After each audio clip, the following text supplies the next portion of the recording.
Hello, friends, and welcome to Empower You 2 podcast. I'm your host, Natasha Paris, and I'm excited because you are in the building with me. You can be anywhere in the world, but you have chosen to be here with me, and I am so humbled and appreciative. Let me tell you about this show. Each and every single week, we continue to empower you to greatness that is truly going to help you, whether you are a person that have experienced a heartbreak, have gone through a divorce, or have endured levels of trauma of any kind, or you're just a person trying to rebuild their life and themselves, and now you are finally ready to live a life full of abundance, joy, and peace, then this show is for you. So with that said, thank you again for being here. I am extremely grateful. I'm excited to be on this journey with you because together we are empowered for greatness. You ready? Let's go. Hello, my friends, and welcome to the Empower You 2 podcast. I am your host, Natasha Paris, and I'm super excited to support you on this journey towards fulfillment, empowerment, and more than anything else, change. Okay, so my friends, episode 122, season 2, we're going to jump into this because it has been a very interesting and trying week.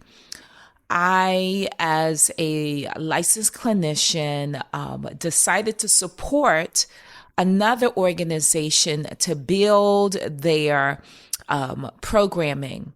And it is nothing like coming in and having the level of autonomy when you've had a proven record to do those things and make programs successful.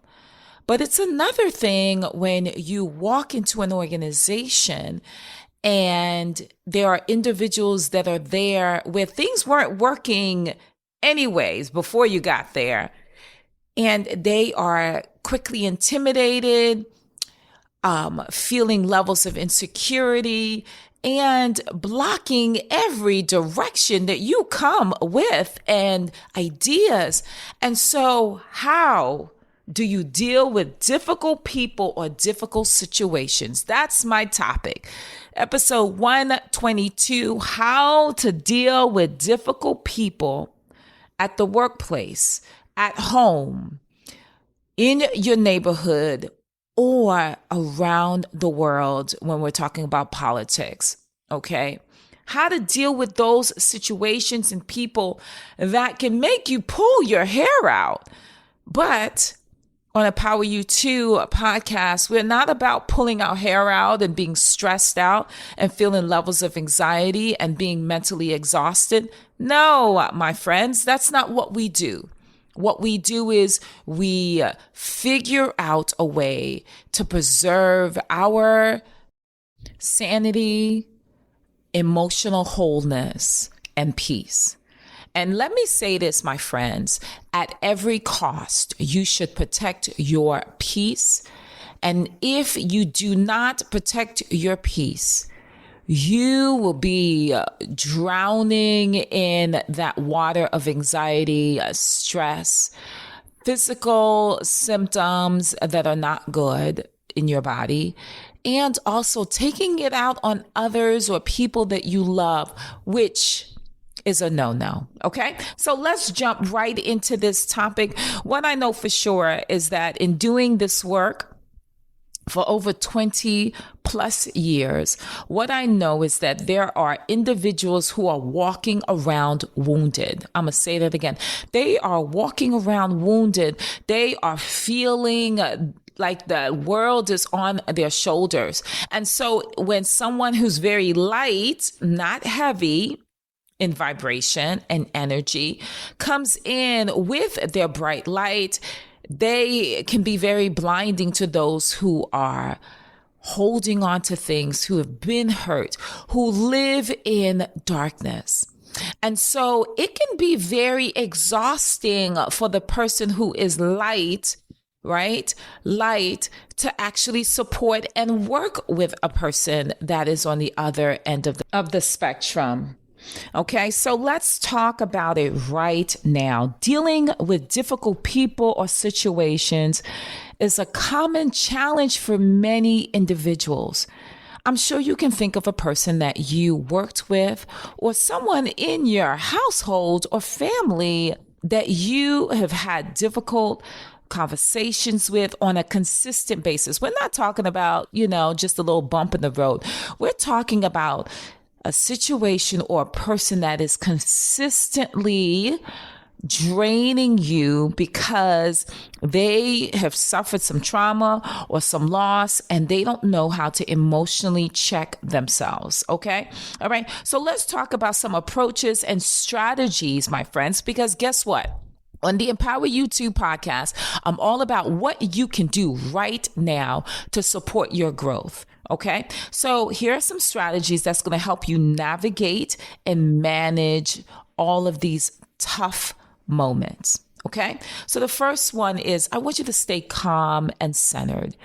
This is why I do in the beginning of the week, my mindful meditation affirmation episodes where I talk about, and I always use the term, or I should say the word I am the best version of myself today, for example. Okay. It's important for you to look at what is happening like a person on the outside and keep your emotions in check. Keep those emotions in check, my friends, because you cannot react impulsively to anything.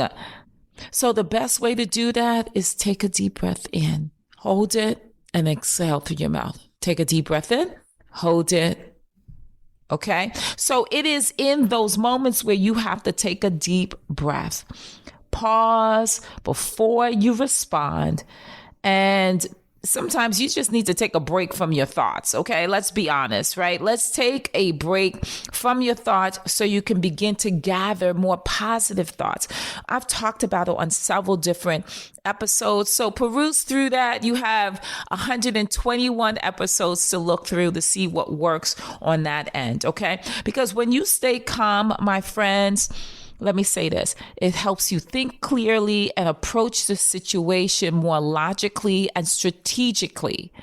Because like I've said, this is all about not playing checkers, my friend. Life will not have you playing checkers. It will have you playing chess. Come on now. All right. The second thing is I want you to, with that difficult person, empathize and listen actively. It is so important for us to take on leadership qualities because as a leader, it is important for you to learn certain techniques and skills so you can manage your own sense of emotional wholeness while supporting those who don't really have much coping skills. Okay. So when I talk about being empathetic, it's about really being in their shoes and also being heard and making that person feel like they're being seen. So it's important for you to make an effort to listen actively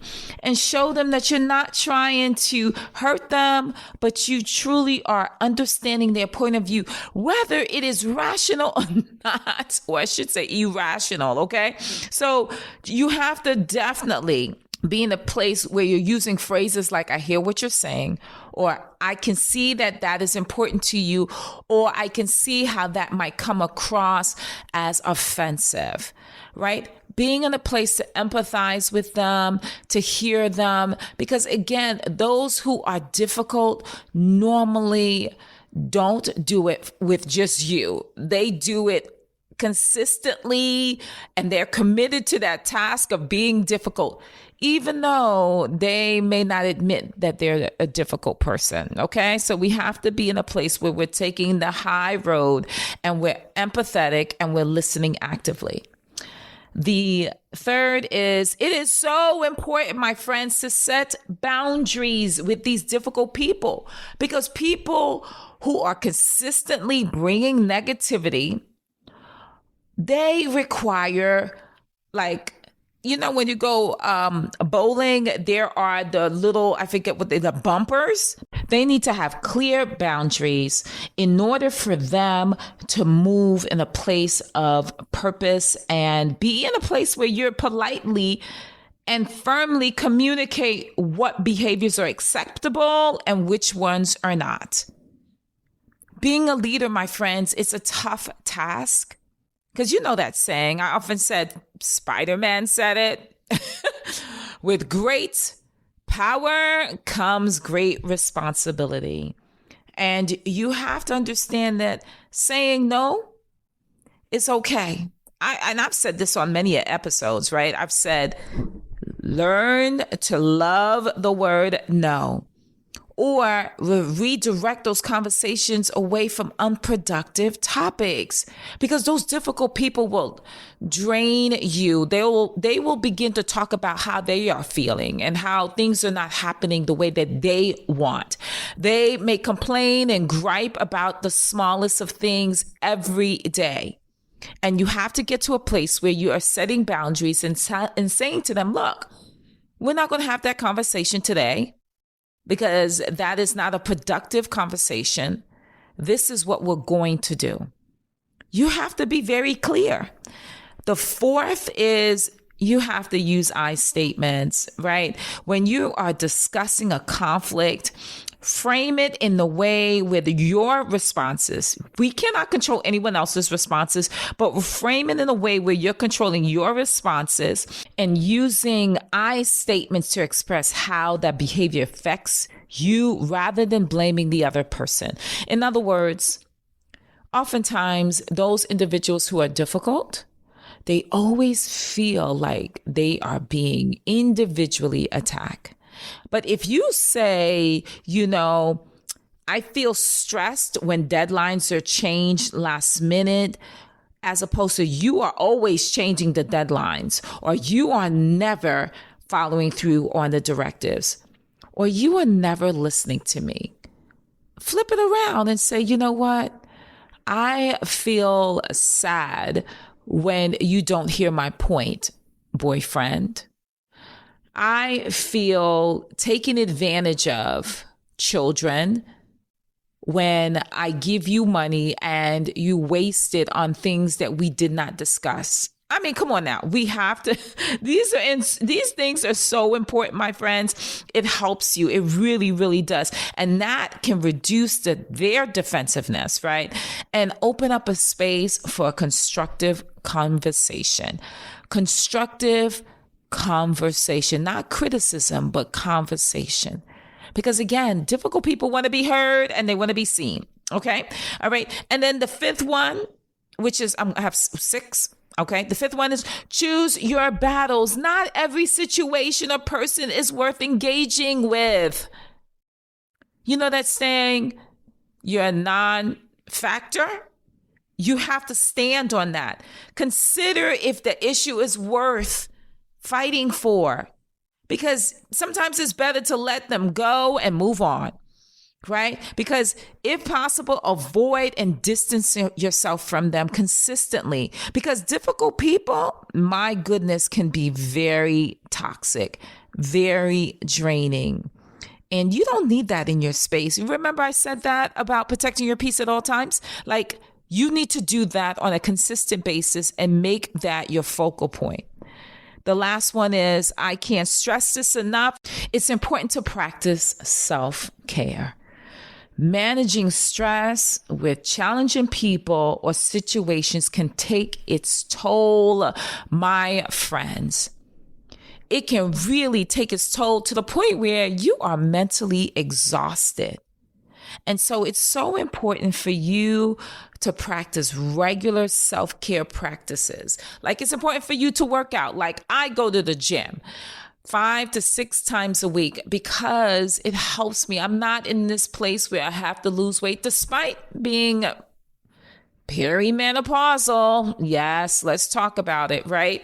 And gaining weight in areas that I've never gained weight in, but I'm not going to talk about it because that's That's not what we're talking about, right? I digress, right? But it's important for me to exercise because when I exercise, I release those good feelings, that dopamine that helps me have clear mind. It helps me feel stronger. So practicing exercise, meditation. If you have not listened to my podcast or my episode as it relates to the mindful meditation affirmation series, you are missing out, okay? Because we practice mindful meditation, empowerment with affirmations to really support you and get you to a place where you settle all of that noise that's happening in your head and you focus on your breathing, okay? Hobbies, do things that you love, my friends. I mean, those things help you recharge. It's like putting your phone in the charger. It was depleting. The energy was very low. Things were not happening because your phone started glitching. But as soon as you turned it off, and turned it back on and plugged it into an outlet, it started working. It's the same thing. Everyone who's listening to this episode, I want you to make it a point to find outlets that help you process your emotions, such as journaling, talking to someone you trust, preferably a therapist, exercising, dancing, doing the things that you love. But you have to be in a place where you are finding an outlet in which to let go. So with that said, my friends, I want you to know that, look, difficult people are going to be difficult people. You cannot change who they are, but you surely have the wherewithal to support your own growth and support peace. Because difficult people in situations require a blend of patience, empathy, you being self-aware. And I want you to focus on managing your responses and setting healthy boundaries and staying proactive, being in a place where you say, I hear you, I see you, I will support you. But when it comes to setting boundaries, do not have them coming into your office every day with a complaint. Do not say yes to your family members who always want something, even though you're busy. Learn to say, no, thank you. Right? Fall in love with the word no. And so, my friends, I want you to know that there is hope for a better tomorrow. Whew. There is hope for a better tomorrow because guess what? You have the ability to change the trajectory of your life. You don't have to be in a place where you're uncomfortable. You don't have to be in a place where you are feeling high levels of anxiety. You don't have to be in a place where things are much more difficult than it needs to be. Because guess what? On the other side of that is something so good, destined for you. So, my friends, I want you to share this episode 122 with as many people as possible. Go to your favorite platform and write a review and hit that 5-star button because here on this side of town, we are making things happen. And my ultimate and main goal is to get you to a place, my friends, where you are less bothered, more empowered, and becoming the best version of yourself. So as I close, I often close with, I want you to be what? Empowered for greatness. Because without greatness, there is no you. And without you, guess what? There's no greatness. Okay, my friends, see you in the next episode and share. And I can't wait to see you on the other side. Bye.